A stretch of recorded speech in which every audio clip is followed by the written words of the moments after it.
in some corners of our country, the most dangerous place for a girl isn't the street or the workplace, it's her own mother's womb. Hello and welcome back to the JK Show. Thank you for tuning in once again and walking this journey with me.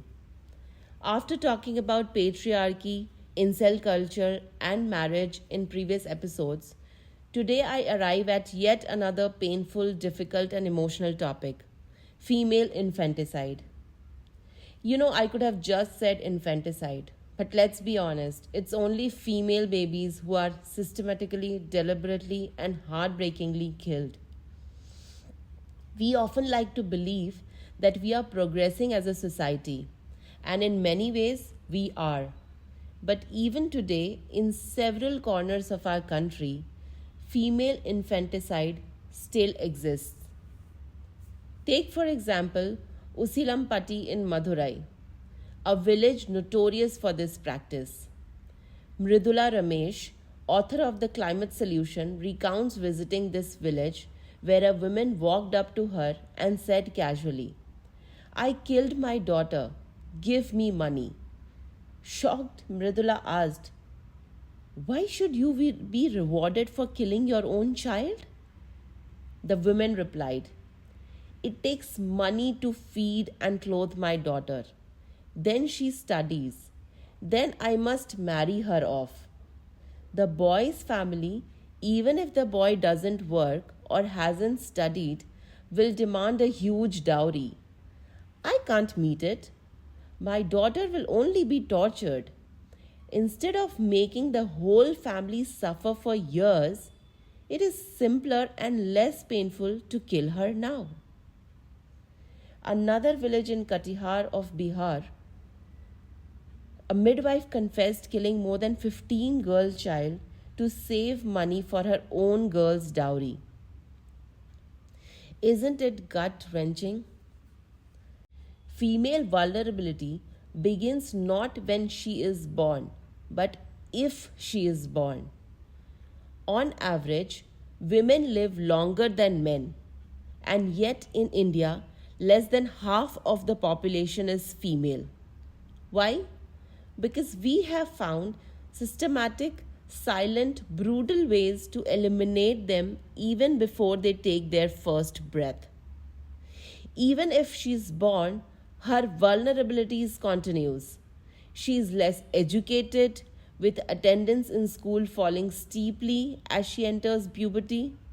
With lower education, the rural woman begins her working life with many avenues close to her. Let's talk about workforce participation in India. India has one of the lowest female workforce participation rates in the world, lower than Chad, Oman, Uganda, and Kuwait. You know why?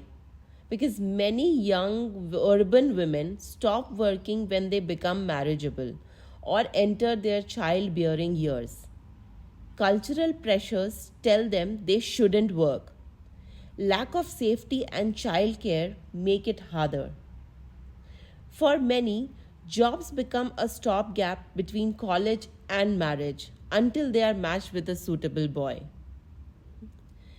Let me ask you this. If we keep killing girls, if we keep limiting women, how can we possibly move forward as a society? There is a haunting, powerful movie called Matribhumi, A Nation Without Women, which imagines a dystopian world where no women are left due to practice of female infanticide. And you know what?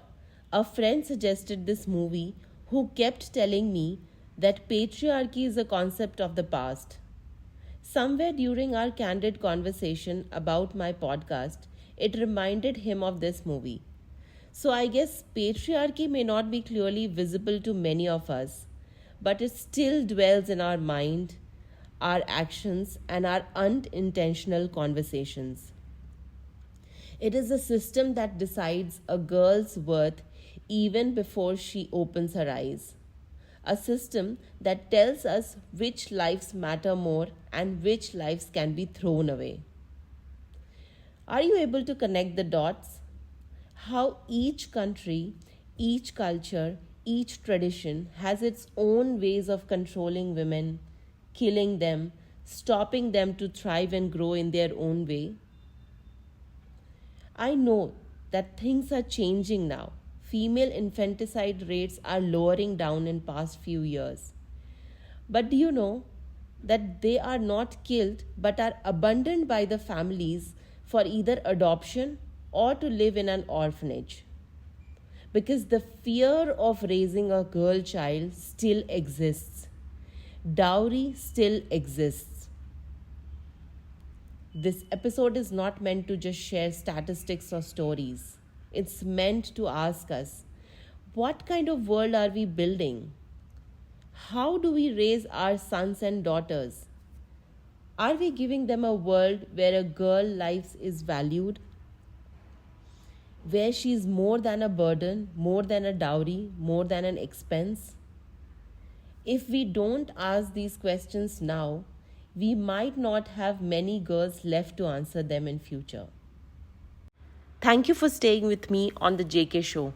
If this episode moved you, please share it. Let's spread awareness. Let's start conversations.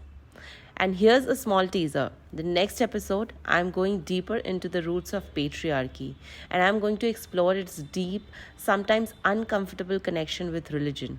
Trust me, it's going to be intense and eye-opening. Stay tuned. Until next time, stay thoughtful, stay aware, and remember, every life matters. Thank you.